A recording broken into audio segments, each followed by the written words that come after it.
Now that Special Counsel Robert Mueller has found no Russia collusion, and Attorney General William Barr is publishing the Mueller report, what's in store for President Trump? How could the extraordinary efforts to remove the president from office backfire on those who are orchestrating such efforts? And how can President Trump's approach to America be seen as an attempt to solve a crisis of the spirit? This is American Thought Leaders, and I'm Yanya Kellick.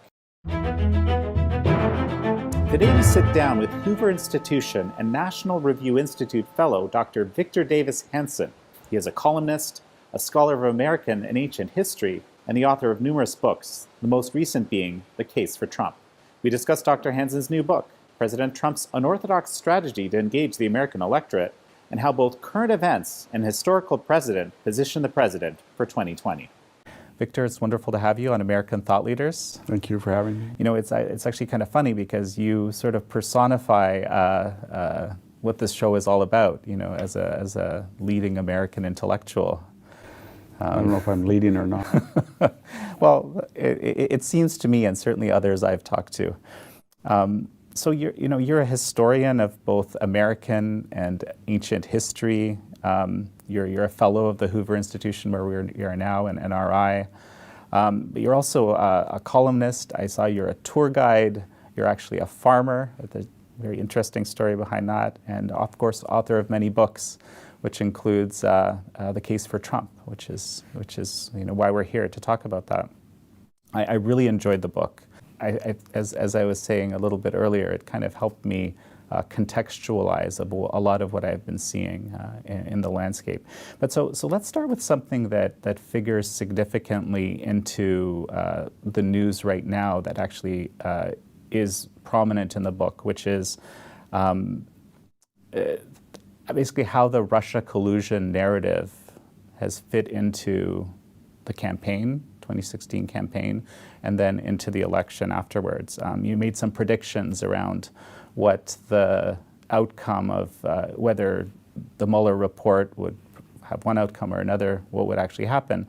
And I'm very curious if you could kind of give us a rundown. So now that we do know what the outcome is, or at least roughly, how does that change the case for Trump? Well, in the book, I think I concluded my chapter on Mueller that was written a year ago, that the greatest irony in Trump's presidency, he was falsely accused of colluding with Russia by people who were actually colluding with Russia. And I think that assessment that came out well before that Mueller was validated, I think we're going to get the Barr report today or tomorrow. Right. The Mueller report, excuse me. But if you were to summarize the Mueller investigation, there's a lot of ways to look at it, but I think the best is that there were people within the United States government. The director of the FBI, James Comey, the director of the CIA, John Brennan, the director of National Intelligence, James Clapper, the deputy director, and an array of others in the NSC and the DOJ, who felt, A, that Hillary Clinton was going to win. They had followed the analytics and the polls. Right. 90% surety. But they felt as an insurance policy that Donald Trump, for a variety of reasons, culturally, politically, socially, was unacceptable as president. And the very thought that he could be president was so foreign and disruptive that they felt they had a higher duty, a higher loyalty to stop that. So what did they do? They started to surveil his campaign. They put informants we know into his campaign. In October of 2016, they went to a federal surveillance court, FISA court, and diluted that court by not telling the true nature of opposition research from Hillary Clinton's campaign, which was unverified. And then they used that to surveil Carter Page, who had worked for Trump, but they were able to go back in time to a time when he was actively and surveil his communications, and then reverse target that by tapping all the people that he had talked to. They, in the case of the National Security Agency, National Security Council, they requested names that came up in these surveillance that be on mask, and then they leaked them. How did this translate in real terms? if you and I were reading newspapers in September, October 2016, Right. Mother Jones, Yahoo News, they were printing things that Trump was involved with the Russians. And that permeated the press. We forget that now. Then when Trump did the unthinkable, he won, both in anger at that fact, but also as a preemptive defense of their behavior. You see, because you got to remember the dialectic would have been, President Clinton, look at all I did for you. I should be rewarded. I went beyond the call of duty. Now the mentality went, my gosh, I got legal exposure, so we've got to press further. So then it was a methodology of getting more FISA request Right. and disrupting the transition, and then finally the act that resulted in the Mueller report, the Mueller Commission, and then to dethrone. And then finally, the larger context of this was, when he was elected, there was an effort to sue 3 states for the voting machines and nullify the election. There was a sustained effort to give the Steele dossier to the electors and to persuade the electors not to vote according to their constitutional mandates. Then there was almost immediately 60 representatives that voted for impeachment the week he was inaugurated. Then there was an effort to sue on the emoluments clause of the Constitution to remove him. Then there was the 25th Amendment psychodrama that went on and then finally there was Rob Rosenstein and Andrew McCabe meeting to see if they could poll cabinet members to remove him. This was in addition to the Stormy Daniels psychodrama, the Michael Cohen, the tax return. So there's been a sustained effort not to wait until 2020, but to remove the President of the United States under the idea that we are so moral and anointed unelected officials, we have a duty to somebody higher than the American people. And boil that down, and it was a coup attempt to destroy the presidency before its tenure had expired. So basically it was any means necessary were okay to try to remove the sitting president. I think so. I think these unelected bureaucrats, call them what you want, deep state, members of the administrative state, they're analogous to people in history that worked in the Byzantine court or the LS Corral during the Spanish Empire, or the people at Versailles. They were a permanent caste of unelected representatives that felt that the liberal progressive project under Obama would be continued for a 16-year interlude. Right. And that somebody who didn't deserve to be nominated under no circumstances should have been president, and who, when he was elected, should fail. That was not happening. So they called upon themselves to remove him. And I'm not trying to be over dramatic, because remember on September 5th of 2018, we had an anonymous op-ed in the New York Times. And that was geared, by the way, to come out at the same time of the Bob Woodward book. Right, Fear. It was a 1-2 punch, in which a person said, I am a Republican, deep state, bureaucratic appointee within the administration, and I'm trying to stop what I think are wrong decisions by the president. So I'm a member of the resistance. That's what he said. Right. That was trim away the imprimatur of the New York Times, and it was basically a call for insurrection. Yeah, that's definitely how it read. I recall that very, very distinctly. So speaking of the media, I remember being just utterly stunned that, not that I had, such great faith in the New York Times by this point, but that they would publish something like this. Did that astound you? It astounded me.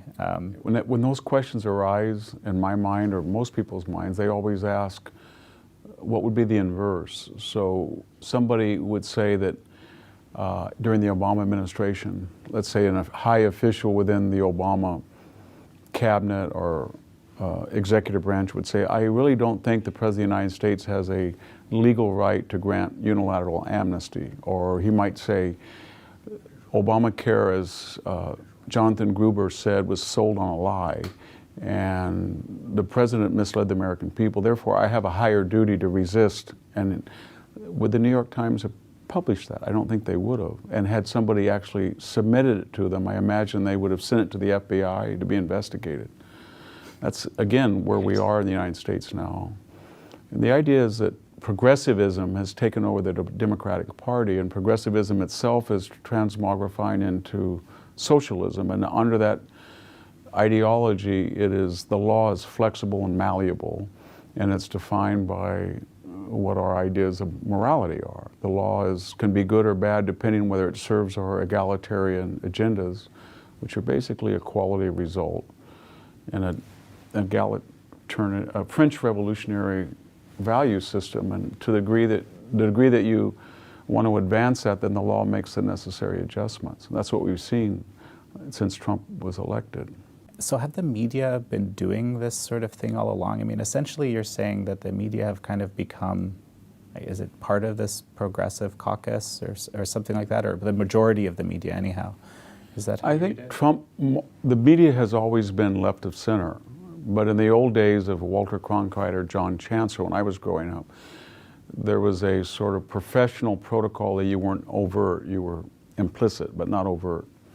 With the election of Trump, we've had people actually state, Jim Rutenberg in the New York Times, Christiane Amanpour at CNN, saying that Trump poses such a danger to the republic that a reporter has a higher duty to become a partisan.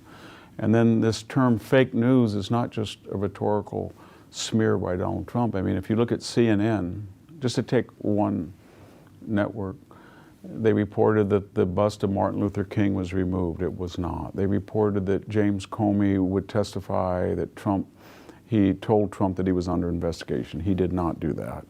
They said the Trump Tower meeting, Trump knew in advance. He did not know in advance. They said that Donald Trump was tipped off by the weekend. They admit they didn't know that.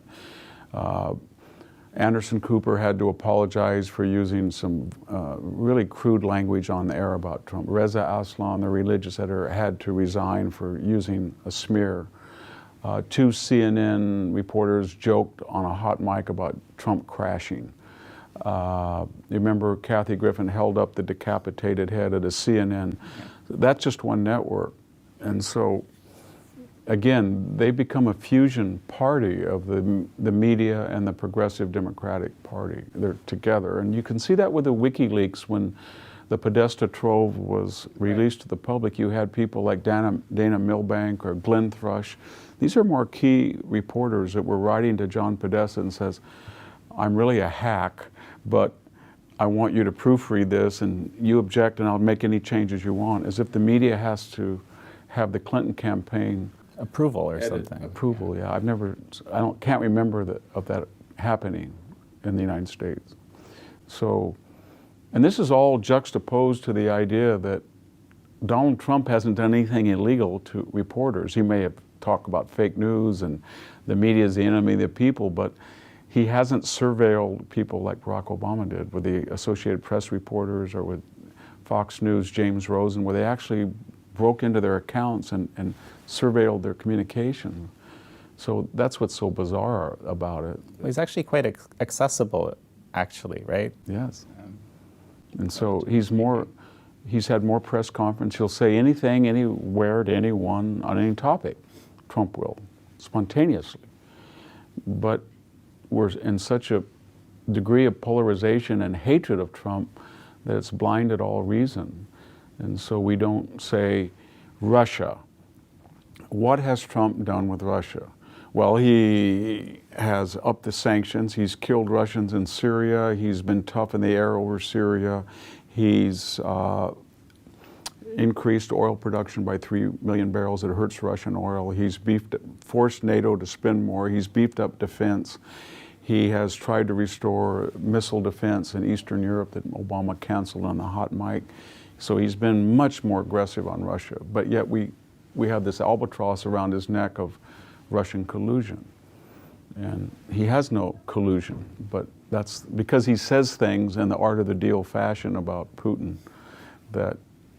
And so we live in times where all reason has been abandoned, and we just have to try to be empirical and look at actually what's done and not what's said about what's done. Right. Yeah, what we endeavor to do in our reporting, indeed. Yeah, exactly. So, okay, so the Mueller report is expected to come out any day. Yes. What do you expect will happen next in this realm, at least? Well, I think when the Mueller report comes out, it'll show that its primary mandate, quote, Russian collusion, which is not a crime, but is a euphemism for conspiracy with the Russians to ruin a campaign or hijack it or warp it, that won't be proved. And then in addition, the charge of obstruction of justice, the firing of James Comey, will not be proved for three reasons. One, the president can fire the FBI director because he doesn't like his hairstyle. Two, he didn't do anything actively to say stop the investigation. He didn't say you can't interview this witness. He didn't fire members of the Mueller. And then three, it's very hard to prove obstruction of a non-crime. If you work for me and I see that you're shoplifting and I say to you, I don't think you should shoplift, it might be bad for our reputation, that's not obstructing your behavior or getting involved, it's just advice. So when Trump kept saying, I think this is a witch hunt, I wouldn't do that if I were you, that turns out to be pretty wise advice because collusion was not found. So it's kind of down to how can you obstruct a non-crime? And so I think those two facts being said, they're going to go through the redactions and say, well, there's a reference to this person or this tax return or this guy said that, and it won't die. It'll be muffled, but it will still be, well, sorta, coulda, mighta, a tangent here, a cul-de-sac there, a dead end here, but they will try to revive it. But Trump is sort of a Nietzschean figure. Anything that's not killed him made him stronger. So he just emerges from all of these assaults on him all the time. And I think the Mueller thing is actually going to help him. And so there is this, you know, as you mentioned earlier, what looks like the actual collusion. What about this side of things? What do you think is going to happen? The actual collusion, yeah, that or the seeming actual collusion with the Russians that you described earlier. Well, it seems pretty clear that at some point, Republican never-Trumpers during the primary season wanted to smear Donald Trump because he was ahead. So they hired Glenn Simpson at Fusion GPS, and they had a dossier, and then they lost. The Hillary Clinton campaign found out about that, contacted him, and said, why don't you beef up your efforts? They hired Christopher Steele, a British spy, and he hired, to make sure that his results would be seated within the proper government authorities, he hired the wife of the fourth-ranking person, Bruce Orr, to work on it. And they were paid through two firewalls. Hillary Clinton gave the money to the Democratic National Convention. They gave the money to GPS. GPS gave the money to Christopher Steele. If you've read the dossier carefully, I think if you and I say we don't know much about espionage or dossiers or Russia, I think you and I together in a week could have done a better job. We would have got the format, the scare capitals, these on this and alleged, it is said, it has been reported, one wonders, and then we would have done better. So we wouldn't have said that Michael Cohen's father-in-law was a major developer in Russia when he has one rental. Or we wouldn't say that Michael Cohen's wife is a Russian when she's never been to Russia, she's Ukrainian. We wouldn't have any of these details. We wouldn't say Michael Cohen was in Prague without investigating whether there was some passport or documentation that he had been. So it was all unverified. And yet, because it was salacious, things about sexual activity, when Steele then in the campaign through the Orrs briefed the FBI on it, they thought, wow, we can include this in the president's daily briefing, according to John Brennan and James Comey. We will bring in Mother Jones or Yahoo News. They were not the top tier because the top tier wasn't sure that even this thing could be true. And so they seeded it through them. James Baker, general counsel of the FBI, they brought people from the Department of Justice, I think on August 1st of 2006. They briefed it. The director of the CIA briefed Harry Reid in the Senate. So it was Victoria Nuland in the State Department briefed people. So the effort was to get this out to as many people as possible so somebody would leak it and it would damage Donald Trump. And again, the irony was it was compiled by a foreign national who used foreign national sources, and they were paid by the Hillary Clinton campaign, and those facts were not told to the court that facilitated all of this by providing the government an excuse to surveil American citizens, at which point they found no evidence whatsoever. And so when you and I are talking about the dossier right now, no one has ever said this fact in the dossier I can prove, and here's the proof. Right. And yet they deluded 4 judges, and they deluded the country. And I think the second half of this story is now the first chapter of the second half, and that is the hunters are going to be hunted, and the inquisitors are going to be inquired about. And I think we're going to be shocked at what happened. It seems like the Attorney General is seriously going after this. Yeah, I think the appointment of William Barr marked a watershed, because Jeff Sessions, the former Attorney General, should have never recused himself. Had he not panicked in that period of Russian collusion hysteria in early May, then William Barr would have never been, I mean, there wouldn't have been a need for him. He would have been the Attorney General. There would have been no Mueller investigation. It would have been all over with. Once you turn Mueller loose, we've had this 22-month nightmare. Now we have a new Attorney General. And from what we can tell, he's a person of his age and prior experience, and he's not seeking a career. He's not on a career trajectory in the way that James Comey was or Andrew McCabe. So he doesn't care. In other words, he doesn't care what people say about him. Apparently, he doesn't care about whether people like what he says. When he comes before the Congress and you hear him testify, when people object and call him names, it makes no. So you get the impression that he's asking himself one thing: was there spying? He used the word spy. And if there was spying, were there any laws broken? If there's any laws broken, then they have to be examined, the act, and if there's indictments, they have to be pursued. Otherwise, we don't have equality under the law. So inadvertently, what the Mueller investigation did was they said, we're lowering the bar. There used to be a rule that if you lied to Congress, if you were James Comey, James Clapper, or you were John Brennan and you lied, and we know they lied because they apologized, then you just let them go. But when Mike Flynn was indicted for lying, and most of these are process crimes, then Mueller inadvertently said lying to a federal investigator is a serious crime. If that's true, then William Barr's got to say that the Inspector General has said that Andrew McCabe has lied to federal investigators. Somebody lied to a FISA court, either by commission or omission, by not telling him this was opposition report. The director of the FBI cannot go before Congress on 245 occasions in a single testimony say he can't remember, he doesn't know. So inadvertently, in an ironic way, Mueller has opened the whole exposure by saying we're going to go onto the trivial. We didn't find collusion, but we're going to find so many ways of getting people around Trump that he set a precedent that people who had committed real crimes now will have to be treated equitably.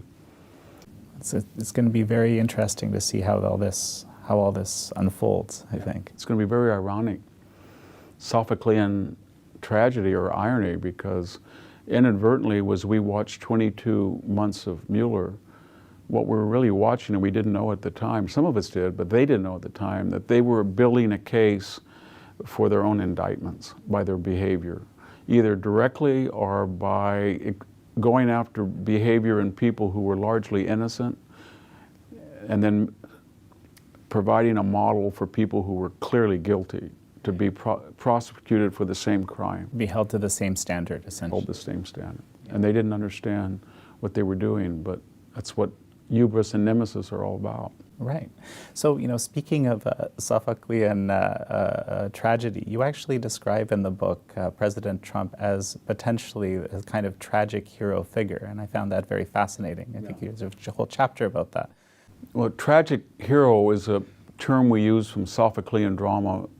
Euripides a little bit in Aeschylus, mostly Sophocles, that he has this archetype of someone who has character flaws, but is larger than life, and he has skill sets, an Ajax, a Philoctetes, and they bring him into a situation where the existing deep state, administrative state, has no answers, an Odysseus, an Agamemnon, a Menelaus, and then he solves the problem. But by the very solving of the problem, he gives people the luxury to double guess or to think, why did we need this guy? And my point in the book was that these figures come along a lot. Curtis LeMay and the Air Campaign, very cigar-chomping model for Dr. Strangelove figures. George Patton, uncouth, profane, saved the Third Army, got us to the Rhine, but immediately let go in the post-war Bavarian proconsulship because he was not fit for that. Dirty Harry, these kind of, I evoke the Western, the Shane, Searchers, these are all Westerns that a lot of people don't watch today, but the motif is always the same. You bring in this gunslinger and you're kind of, he's fearless, he has these ability to beat the enemy, the bad guys, but as he starts to bring civilization back or normality back, people start to second guess him. And that's what's happening with Trump. So many times people will say, my gosh, 3% GDP, record low unemployment, record low minority unemployment, record energy production. My gosh, the Iran deal's gone, that crazy Paris Accords finalized, Keystone, Anwar. But he tweeted about George Conway, or he's tweeting against the ghost of John McCain. Why does he do that? And now that the economy is growing at 3%, maybe somebody like Mike Pence or somebody can just take over and be nice. And you can also see the reaction of Trump. He reminds me of Ajax and Sophocles. It's why don't people give me the credit? They gave Obama a Nobel Prize. I've done more than Obama. He always says, well, I've done more, I've done this, I get no credit. But he's never going to get credit because of who he is.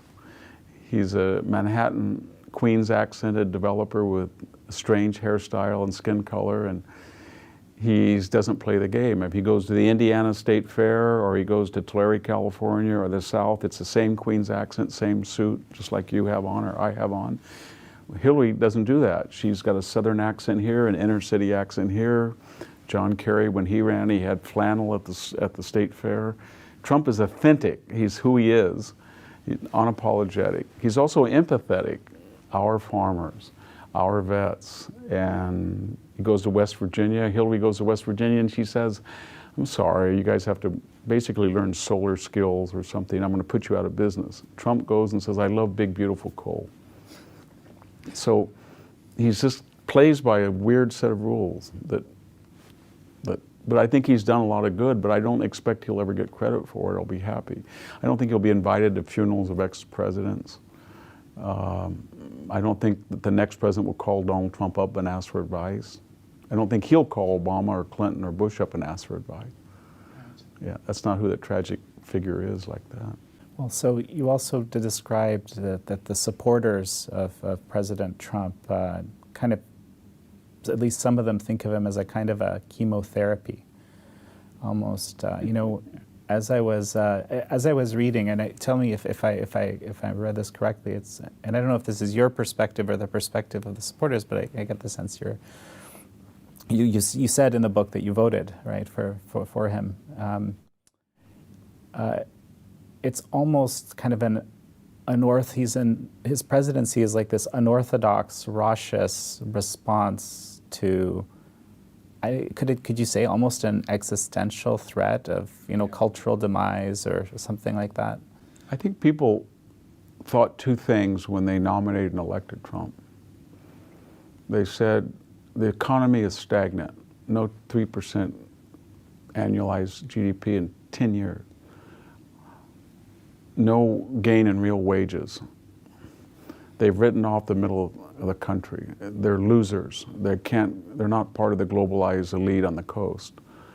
They need to learn coding. They need to go to the fracking fields. Never asymmetrical trade destroyed this area. So they had no answers. They weren't able to translate tactical success in Baghdad or Libya or Kabul into strategic advantage. So this guy comes along and says, I'm your Republican. but I'm not your Republican. I'm for low taxes, defense spending, get rid of Obamacare, oil production, but I want to restore the interior of the country by forcing people to treat us like we treat them, whether it's Europe or Mexico or Asia, whatever. And then he says, I got to close the border because it drives down wages, and we've lost our sovereignty unless immigration is legal, measured, meritocratic, and in some manageable number. And then he, in addition, says, I'm not going to campaign like Mitt Romney and John McCain. I'm not going to play by the Marquess of Queensberry rules.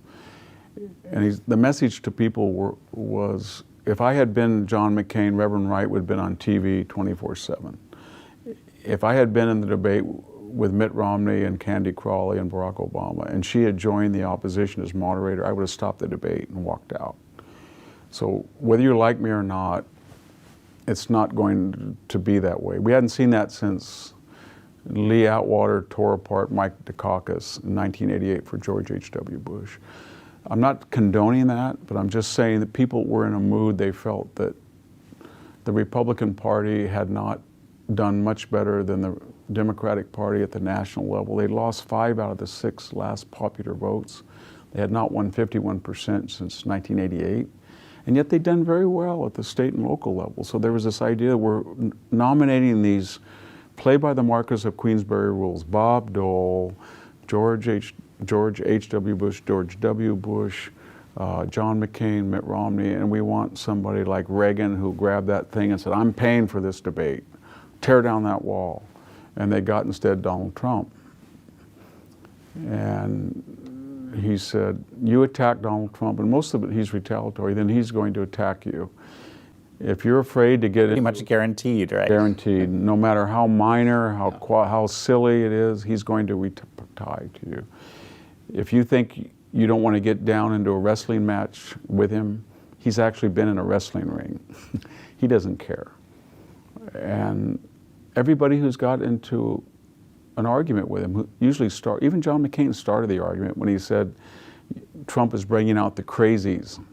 Trump then attacked him quite unfairly about his military, and then they were off to the races. Elizabeth Warren attacked him, and then he did the Pocahontas and the DNA. She ended up on the... Definitely the losing end of that one, right? I think Little Marco and Low Energy Jeb did. So the message is, he's a coiled snake, and you don't step on him because he believes he has to bite back no matter who you are. And when you start looking at all the people that felt they were going to take down Trump, Stormy Daniels, Michael Avenatti, Michael Cohen, they didn't end up as well as Trump. He has an animal cunning yet that people don't appreciate. And there's a big debate about whether he plays three-dimensional chess, as his supporters say, or he's just incoherent, or what he says and what he does. But I think that so far it's pretty clear that he's a lot more thinking and plotting and deliberate than we've given him credit for. Well, and he's also, speaking of delivering, he's also, and you do mention this in this book as well, this is something that keeps striking me, he's just unusually effective at delivering, or at least trying to deliver what he said he'd deliver, which I don't think is very common, at least certainly. Because remember, we're a country that lived through, if you want your doctor, you can have your doctor. You can keep your insurance plan. That was what Obama told us. Read my lips, no new taxes. There's WMD in Iraq. So the idea was the president can say whatever he wants, we're supposed to believe him. It doesn't mean that Trump doesn't lie or exaggerate, they all do. But what he didn't lie about was, I'm going to try to close the border one way or the other. I'm going to try not to get involved overseas in new adventures. I'm going to try to get manufacturing back. I'm going to try to get GDP up. I'm going to try to drill more oil and gas.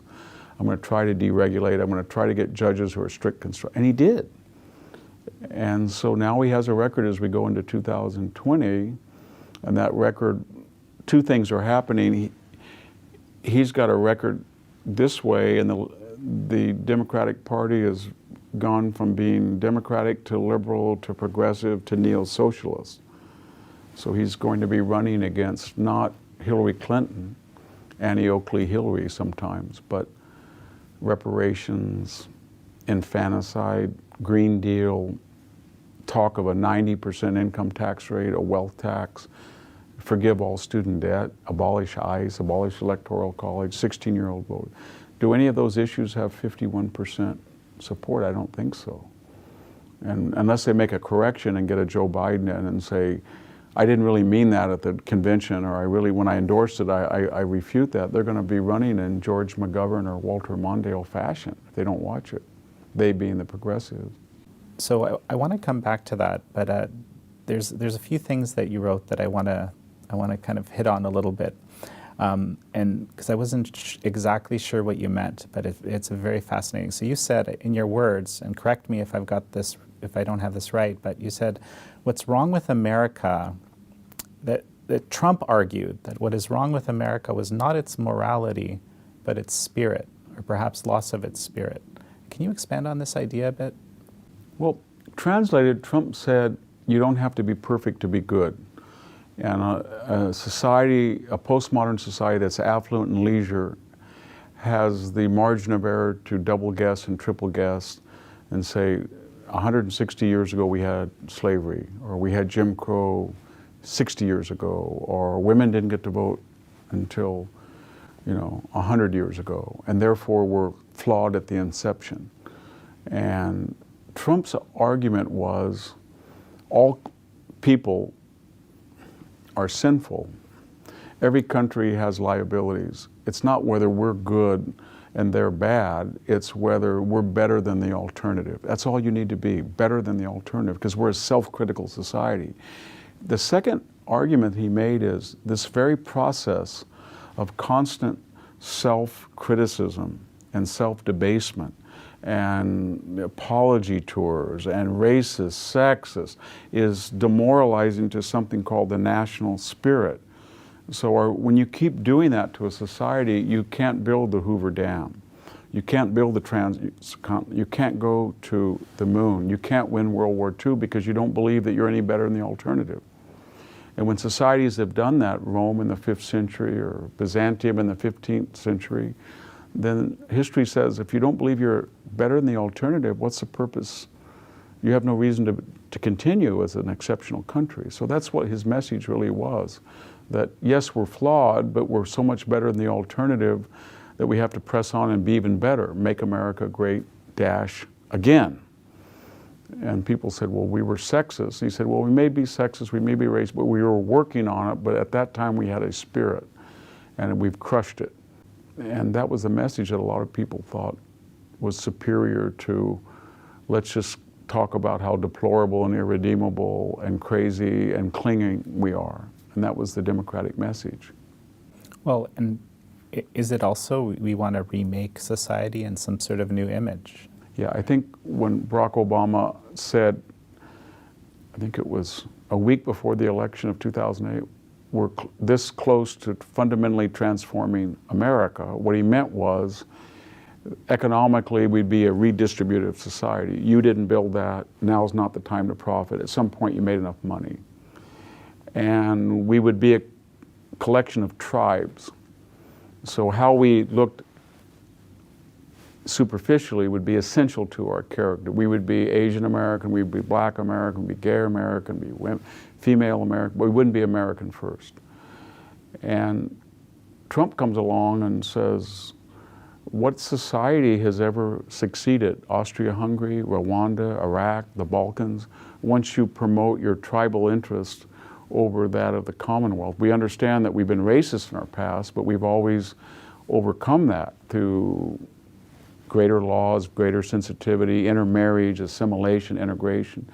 But if you say that that's cultural appropriation and I'm going to keep my tribe, are you going to hire your tribe for a bureaucratic position? Are you going to turn civil service? Are you going to let people in the university on the basis of their appearance?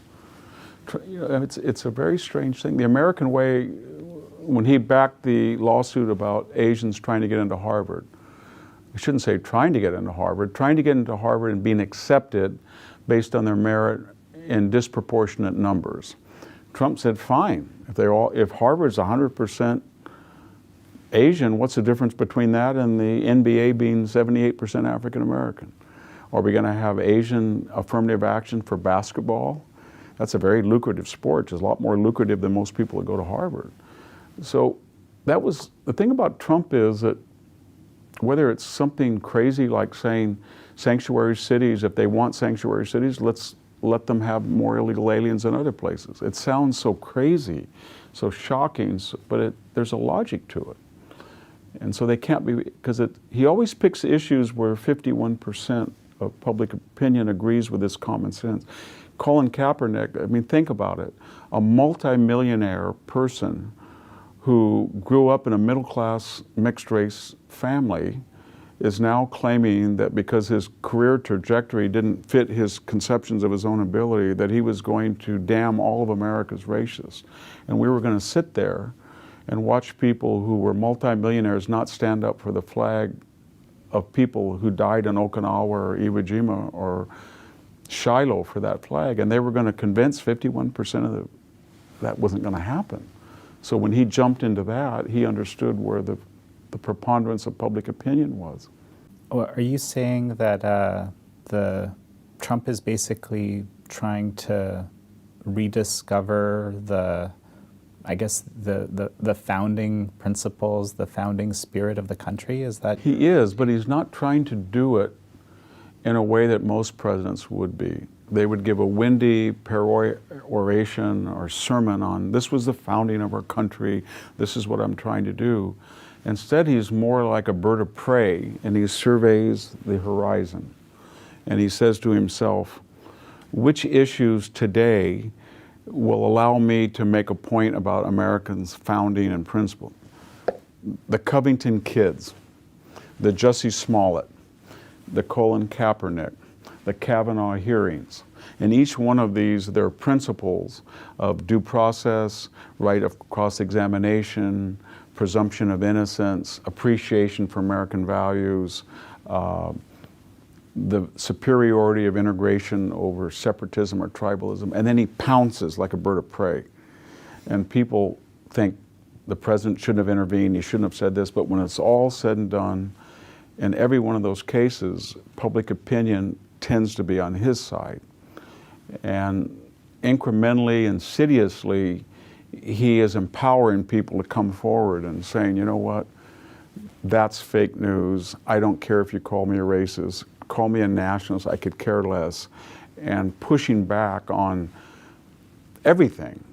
Infanticide is legalized abortion. The idea you're going to pay Beyonce or Oprah reparations or Barack Obama is just absurd. Or the idea that you're going to not let somebody in who qualifies at the Ivy League because of his superficial appearance. Or the idea that we have to be in thrall of professional sports athletes as if they're Socratic philosophers when they're not. And when you start thinking of it, it's a very revolutionary, counter-revolutionary period we're in. And that's why people finally on the left realized, well, we weren't winning elections necessarily at the local and state level. You see the red on the geographical maps. And we didn't have 51% of the people, but we controlled Hollywood, entertainment, professional sports, the media, the university. We had such cultural power that we were able to say, gay marriage should be permissible. Next year, gay marriage has to be acceptable. Next year, gay marriage is legal. Next year, gay marriage, if you don't endorse it full-heartedly, you're a homophobe. So under Obama, we had gone on all of these social issues just at light speed. Transgenderism, transgender, women in combat, just so quickly that people, through the cultural apparatus that I just talked about. So Trump comes along and says, no, I'm going to attack all of those instances and question all of their premises, whether it's the White House Correspondents' Dinner or the Emmys or the Oscars. I'm going to call them fake news. I'm going to say they got low ratings. I'm going to say they're not profitable, whatever lever he has. But he's a 360, 24/7 saying, we're going to question all of these cultural premises, late night comedy, everything. And we'd never seen that before. We always thought that was beneath the presidency. And when they said that to Trump, he said, unpresidential. I'm new presidential, whatever that means. It just reminds me of, I didn't fully get, Sebastian Gorka has been describing Trump as the kryptonite to political correctness, and I think you just kind of explained what he means exactly. It's an exhausting endeavor. So a man who's 72 years old, who sleeps, reported 5 hours a night, gets up every morning and looks at the world and says, today they will hate me, they will want to blow me up, shoot me, burn me, decapitate me rhetorically. Or the Mueller investigation will try to indict my son, my daughter, or they will say terrible things about my wife or my daughter or my son-in-law. And I have to go through the whole day and be told I'm a failure, I'm a buffoon, I'm a liar, and I'm going to be sued. And that's his day. So in a strange way, people are starting to look at him and say, wow, yes, he's crude, yes, he's uncouth, yes, he's a Manhattan, but he has an element of resistance, fortitude, endurance that's beyond my powers. And that oddly wins him a degree of sympathy, increasingly so, I think. So, you describe him as mercurial, and you say, you can't predict what's going to happen because of this inherent unpredictability. But, given what has happened, even since you published the book, or since you finished writing the book, I guess is better. What do you see happening in 2020? You started on this a little earlier. Well, as a historian, I try to look at the past and be analytical. So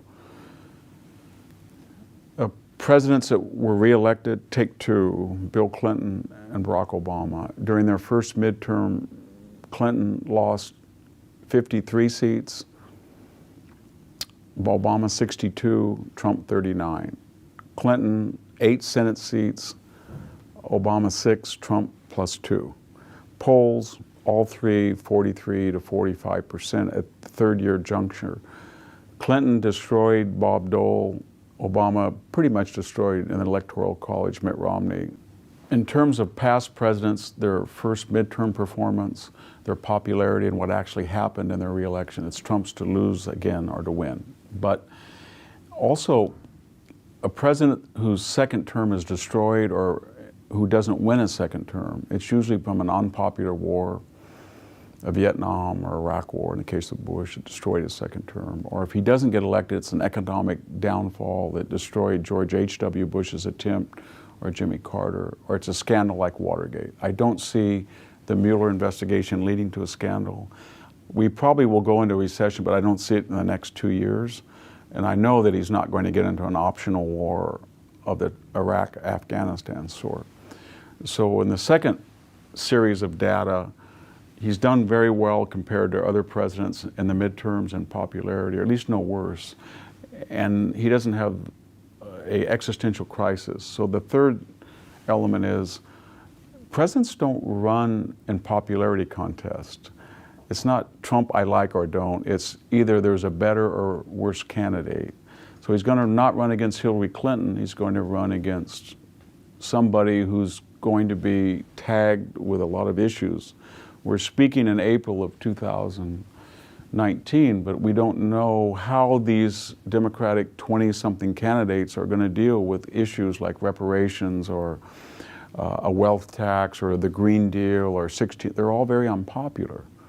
If they manage to get a Joe Biden who doesn't get tagged with that baggage, then it might be close. But if they don't, then they're going to be running in McGovern or Walter Mondale fashion. And they're going to be running someone who's not an unknown but has a record. So I think he would do very well. Okay. Well, Victor Davis Hanson, thank you very much for the interview. Thank you for having me.